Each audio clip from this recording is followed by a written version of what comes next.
टिकराटोलक ॻोठ आचरमार में Shah Mardan Shah राशदी tuition centre पारां बरसगीर जे अज़ीम गोरीले ऐं इनकलाबी अज़ीम लीडर सूरे बादशाह जन जी 78वीं योम शहादत जे ॾियारे सां हिकु शानदार प्रोग्राम मुनक़िद कयो वियो। प्रोग्राम में मुख़्तलिफ़ दर्जे जे शागिर्दनि ऐं शागिर्दियाणियुनि में सूरे बादशाह जन जी ज़िंदगी ऐं हुरगोरीला तहरीक जी बारे में तकरीरी मुक़ाबला कराया विया, जंहिंमें मुख़्तलिफ़ ॻोठनि जे स्कूलनि में पढ़ंदड़ शागिर्दनि ऐं शागिर्दियाणियुनि जेके ट्यूशन सेंटर में ट्यूशन हासिलु कंदा आहिनि उन्हनि तकरीरी मुक़ाबला कया।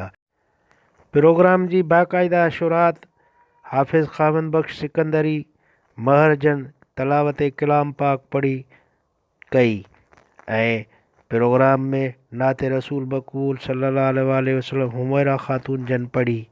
ऐं प्रोग्राम जी मेज़बानी ऐं प्रोग्राम जी कंपेयरिंग जा फ़र्ज़ कमर आज़ाद महरजन पिणु पेश कया। प्रोग्राम में शरीक महिमाननि हुरगोरीला तहरीक ऐं सूरे बादशाह जी ज़िंदगी ते सिंध टीवी सां ॻाल्हाईंदे चयो त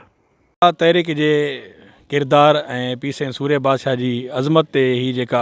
नंढड़े ॻोठ में कॉन्फ्रेंस कई वई आहे, हिकिड़ो प्रोग्राम रथियो वियो आहे जंहिंजो मुख्य मक़सदु इहो आहे त आज़ादी जे मतवाले पीस सूर्य बादशाह जेको असांखे दर्स ॾिनो आहे आज़ादी जो, उहो इहा शइ सेखारे थो, इहा तालीम ॾिए थो त असां हिन दुनिया ते आज़ादु पैदा थिया आहियूं ऐं असांखे ग़ुलामी जूं ज़ंजीरूं टोड़े ऐं हर क़िस्म जे सिर्फ़ु गोरीला जी ग़ुलामी खां अलावा जेके असांजी हिन धरती ते मुसलित दजाल हुक्मरान आहिनि उन्हनि जे लाइ बि जंग जोटण जे लाइ पीस सूर्य बादशाह जो हीअ असांजे लाइ अज़ीम दर्स आहे त असां पंहिंजी वतन अज़ीज़ जी आज़ादी लाइ उन जी तरक़ी जे लाइ हर वक़्तु कोशान रहूं ऐं पीस सूर्य बादशाह जे ॿुधायल ॻाल्हियुनि ते अमल करे हिन धरती जी आज़ादी जे लाइ पंहिंजो अहम किरदारु अदा कयूं। त मां सम्झां थो असांजी धरती हिकु अहम जेको आहे रोल अदा कंदी दुनिया जे तख़्ते जे अंदरि। मार में जेकी हिकिड़ी सूर्य साईं जे हिन सिलसिले में जेकी तक़रीब थी, हिन हवाले सां हिननि नंढड़नि ॿारनि में जेकी सोच आई ऐं जेको वतन ऐं कफ़न जो नारो सूर्य साईं ॾिनो, इन ते जेकॾहिं हे हुर जमात जो ॻोठ आहे ऐं हुर तहरीक सां वाॻापियल माण्हुनि जो बि खणी ॻोठ चऊं त बाबा उन में जेकॾहिं अहिड़ियूं तक़रीबूं अॻिते बि थींदियूं रहंदियूं त मां सम्झां थो त ॿारनि में पंहिंजे मुर्शिद रहबर जंहिं मतिलबु हिन धरती जे लाइ हेॾी वॾी क़ुर्बानी ॾिनी, उन ते मां सम्झां थो त हमेशह अहिड़ा प्रोग्राम थींदा रहनि जीअं अॼुकल्ह जो नओं नसल जिन खे ख़बर कान्हे ऐं उहे जेकॾहिं इन मां फ़ाइदो वठंदा त तमामु सुठी ॻाल्हि आहे ऐं असांखे घुरिजे त अहिड़ा प्रोग्राम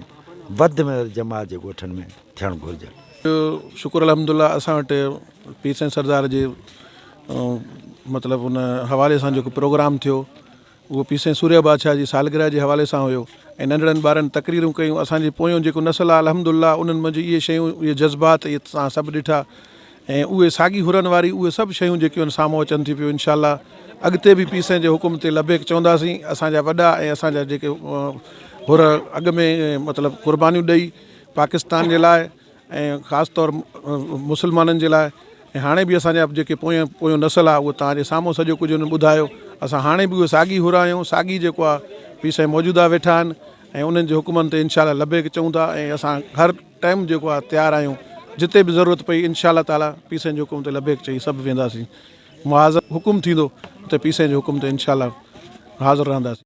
अॼु हिन ॻोठ में जेको असांजो प्रोग्राम कयो वियो इहो असांजे नए नसल जे लाइ हिकिड़ो अज़ीम दर्स आहे, जंहिंखे अल्लाह जी ज़ात क़ुरान पाक में ऐलानिया तौरु फरमायो व इन तउद्दू नेमतुल्लाहि ला तुहसूहा। अल्लाह जी ज़ात केतिरियूं ई नेमतूं असांखे अता फ़रमायूं जंहिंजो ॻणाटो असां कोन था करे सघूं। पीर साईं सिबगतुल्लाह शाह अल मारूफ़ पीर साईं सूर्य बादशाह जंहिं पूरी ज़िंदगी पंहिंजे बचनि जी अहल अयाल जी पर आका करीम सल्लल्लाहु अलैहि वसल्लम जी सुन्नत ते महबूबनि जीअं पंहिंजे साहबनि खां क़ुर्बानियूं वरितियूं, ईअं ई असांजे पीर साईं सरदार पंहिंजे हुरनि खां क़ुर्बानियूं वठी करे तव्हां असांखे हीअ सिंध आज़ादु करे रुॻी सिंध न पर असांखे पूरो पाकिस्तान आज़ादु करे ॾिनो। अल्हम्दुलिल्लाह अॼु असां हिन आचर महर में छा पर जिते जिते महबूब जा उम्मती पाकिस्तान में रहनि था, पीसें जा हुर पाकिस्तान में रहनि था, उहे सुख जो साहु खणनि था त इहा पीसें सूर्य बादशाह जी क़ुर्बानी ऐं महबूब जे हुरनि जी क़ुर्बानी जी रत सां साओ सिलो आहे। अलाह जीअं त असांजे प्रोग्राम करण जो मक़सदु हो सूर्य बादशाह जे किरदार ते रोशनी विझणो हो ऐं नई जनरेशन खे ॿुधाइणो हो त सूर्य बादशाह जो किरदारु छा आहे। तकरीरी मुक़ाबलनि में टी पोज़ीशन मोहम्मद हनीफ़ उमर, ॿी पोज़ीशन बल्कीस ऐं पहिरीं पोज़ीशन इकरा हासिलु कई। पोज़ीशनियूं हासिलु कंदड़नि तोड़े तकरीरी मुक़ाबलनि में हिसो वठंदड़ ॿारड़नि में इनाम पिणु विरहाया विया। प्रोग्राम में तकरीरी मुक़ाबलनि में हिसो वठंदड़ ॿारड़नि जे वालदेन ऐं ॻोठाणनि जे वॾे अंग शिरकत कई ऐं हुननि ट्यूशन सेंटर जे इंचार्ज निसार महर खे खिराज पिणु पेश कयो, जंहिं चयो त हिन तमामु घणी कोशिशि कई आहे जेका नंढड़े नौजवान नसुल खे सूर्य बादशाह ऐं हुरो गोरिल्ला तहरीक जे बारे में एॾी वॾी तयारी कई आहे। कैमरामैन मुग़ल महर सां गॾु मजीद महर, सिंध TV न्यूज़, टिकराटो।